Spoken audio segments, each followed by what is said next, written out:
5 to 7 million people in the United States are diagnosed with scoliosis. Scoliosis is a spine disorder in which there's an abnormal curve in the backbone. Many people have never really heard much about scoliosis. I didn't know much about it until I was in 7th grade and I got diagnosed during an annual screening at school. Unfortunately, my curve was too big when they found it and I had to have surgery without really any other options. It's important to understand scoliosis because it's more common than people really think. To be able to completely understand the disorder, you must know the anatomy of the spine, the causes, the symptoms, and the treatments if you're diagnosed. Since the disorder strictly affects the spine, you really need to know the anatomy of the spine. There's 3 different sections to the spine. There's the cervical, which is near your neck, the middle is called the thoracic, and the lower back is called the lumbar. There's also 2 different types of curves due to scoliosis. There's a C curve and an S curve, and both of them are pretty much self-explanatory. A C curve is where there's one curve. It can either be in the thoracic or the lumbar. And this one you can see that it's in the thoracic, and it simply makes the form of a C. Then there's an S curve where there's 2 curves in the thoracic and the lumbar, and as you can see, it forms an S. Now that you know the different types of anatomy of the spine, we'll go on to the causes. Some people wonder if this spine is so strong and it's the backbone of your body, how can it just start to curve in one day? It's either caused by a known factor or an unknown factor, and some people are more susceptible to scoliosis than others. There's non-structural and structural. Non-structural means that your spine is normal and healthy, but something is causing it to curve temporarily. This is normally due to different lengths of your legs or your posture and the way you walk. Then there's structural, and it's like scoliosis and your spine is curved, but it's not directly caused by scoliosis. It's normally caused by another disease, mostly by birth defects. Some examples are cerebral palsy and muscular dystrophy. There's neuromuscular diseases which affect your muscles and your nerves. Like I said, muscular dystrophy, it affects the way you walk, and they can't stand upright, so their whole life they have to bend over. While they bend over their whole life, their spine grows as the way they stand, and it curves. Then there's congenital scoliosis. This is where in the fetus you're born just with the curved spine. Due to the way you're laying in the fetus, your spine just abnormally curves, and there's not much you can do about it. Then there's the unknown factors. These go for about 85% of the cases of scoliosis, which is really unfortunate because it's really hard to have something and you don't know what's causing it. Then there's what makes people more susceptible. There's age, gender, and genetics.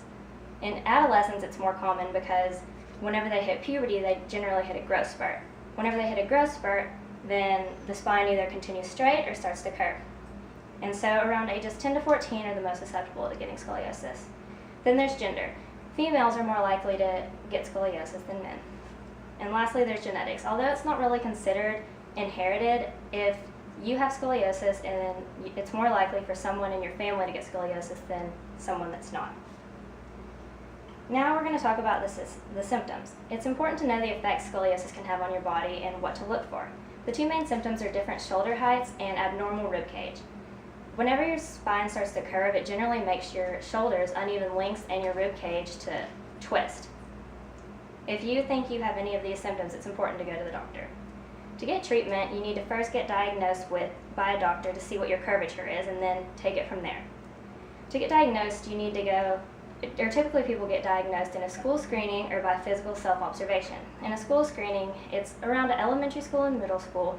People typically have, at the schools, it's recommended, and the nurses will simply feel their fingers up your spine to make sure it's growing straight. And if they think there's any abnormalities, then they will recommend you go to a doctor. Then there's physical observation. This is just how you notice yourself. When you get out of the shower or anything, if your rib cage or your shoulders seem different, then you should probably go to the doctor to get it checked out and make sure it's all right. Whenever you go to the doctor, you'll find out your degree of curvature. You'll get many x-rays by bending forward, bending sideways, and an extensive degree of tests. And he'll simply measure your leg lengths, your shoulder lengths, your rib cage, and everything to see your degree of curvature. Once he diagnoses you with your degree of curvature, you can see what to do from there. If it's under 25, then he'll just suggest that you just do routine checkups to make sure it doesn't get any worse, but besides that, you can simply live your life. If it's between 25 and 40, he'll suggest a brace. It's a big metal thing that basically takes up your whole torso, but it holds the spine in place so it doesn't get any worse. It doesn't necessarily fix it, but it doesn't let it get any worse. However, if it's over 40, then surgery will be suggested. Surgery is whenever they get 2 metal rods and physically make your spine straight, and it holds it into place. Although surgery is really extensive, it's the best option because you don't want to live in a lifetime of pain. As you know, I got diagnosed in a school screening, so it shows that really is beneficial to find scoliosis at a young age. It's important to understand the spine and how crucial it is to your body and how bad a disorder like scoliosis can affect your life.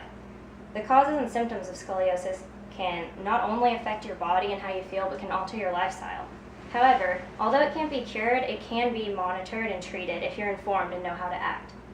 On a happy note, 4 out of 5 people that have scoliosis have a degree curvature under 20, which is the most mild form and it's the easiest to live with.